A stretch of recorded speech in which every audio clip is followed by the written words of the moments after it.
Hi friends. Indian polity అనగానే articles ఉంటాయి. చాలామందికి కన్ఫ్యూజన్ అనమాట.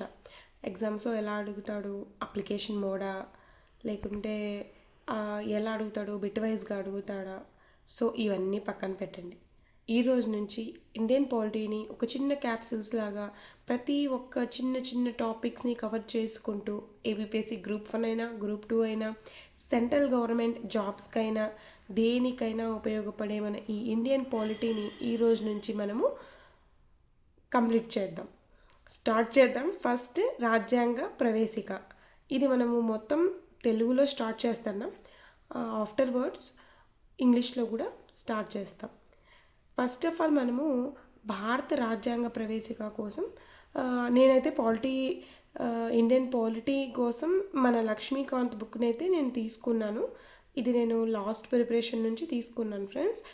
సో ప్రజెంట్ ఇప్పుడు మనము ఇంగ్లీష్ని ప్లస్ తెలుగుని రెండింటిని కంబైన్ చేసి ప్రిపరేషన్ అనేది స్టార్ట్ చేస్తాం. ఫస్ట్ ఆఫ్ ఆల్ నేనైతే ఇక్కడ భారత రాజ్యాంగ ప్రవేశిక కోసం రాశాను. అసలు భారత రాజ్యాంగ ప్రవేశిక ఏంటి, భారత రాజ్యాంగ ప్రవేశిక ఉద్దేశం ఏంటి, భారత రాజ్యాంగ ప్రవేశిక ఏం చెప్తుంది అనేది తెలుసుకుందాం. ఫస్ట్ ఈ క్యాప్సూల్లో మాత్రం, ఈ షార్ట్ క్యాప్సూల్లో మాత్రం మనము భారత రాజ్యాంగ ప్రవేశిక ఏముందో అది చదువుకుంటాం.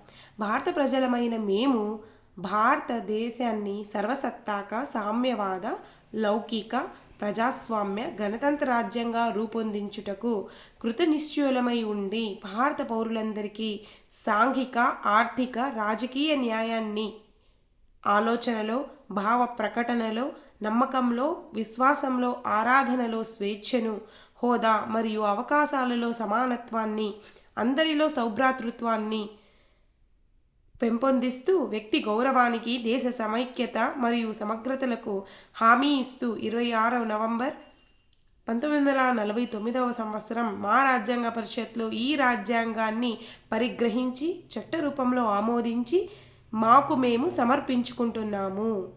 ఇది మనకు భారత రాజ్యాంగ ప్రవేశిక ఫ్రెండ్స్.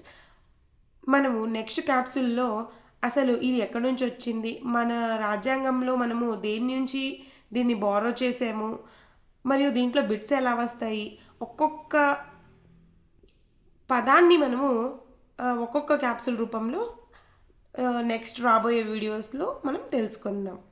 Okay, bye friends.